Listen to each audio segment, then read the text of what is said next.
নমস্কার,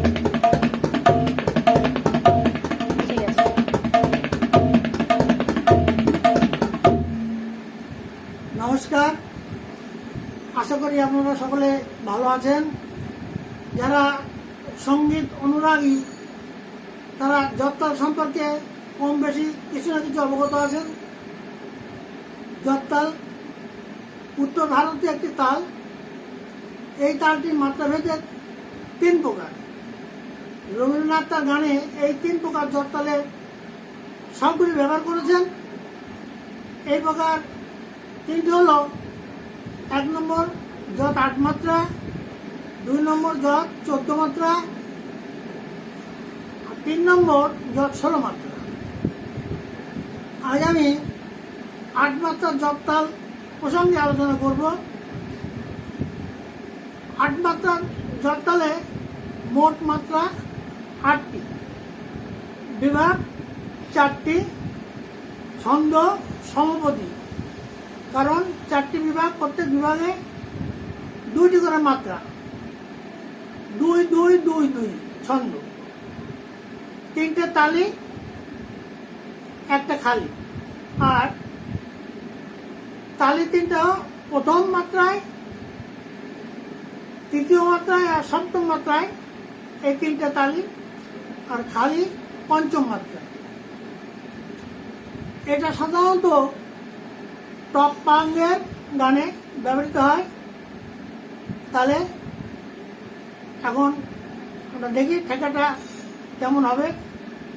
ঠেকাটা আমি প্রথমে মুখে বলছি, তারপর তালি খালি দেখাবো। ঠেকা: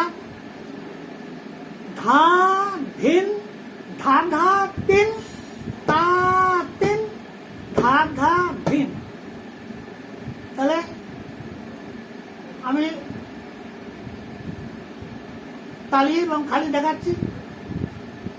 তালি এইভাবে দেখাবো আর খালি এইভাবে দেখাবো, আর এমনি মাত্রা হাতে এইভাবে দেখাবো। তাহলে প্রথম মাত্রায় তালি: ধা ধিন, ধা ধা তিন, তা তিন, ধা ধা ধিন, ধা। এলো 8 মাত্রা। প্রত্যেকটা 2টো করে মাত্রা, দ্বিমাত্রিক। ধা ধিন, ধা ধা তিন, তা তিন, ধা ধা ধিন, ধা। এলো ঠেকা, তালি এবং খালি দেখালাম। এবার আমি ঠেকাটা বাজিয়ে দেখাচ্ছি।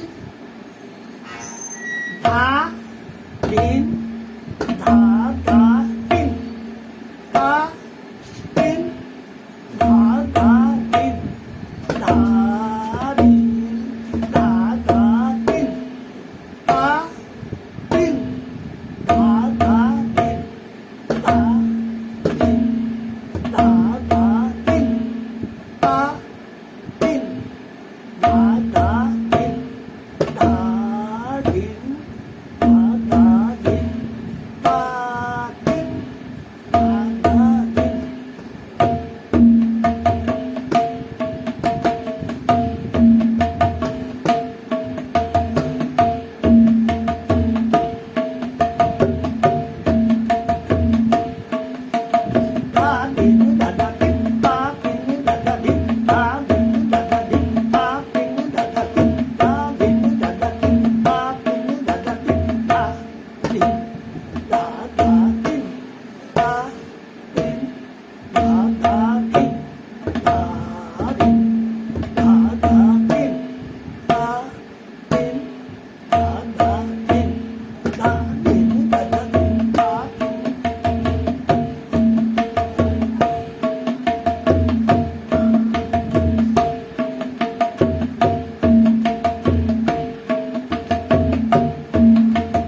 এলো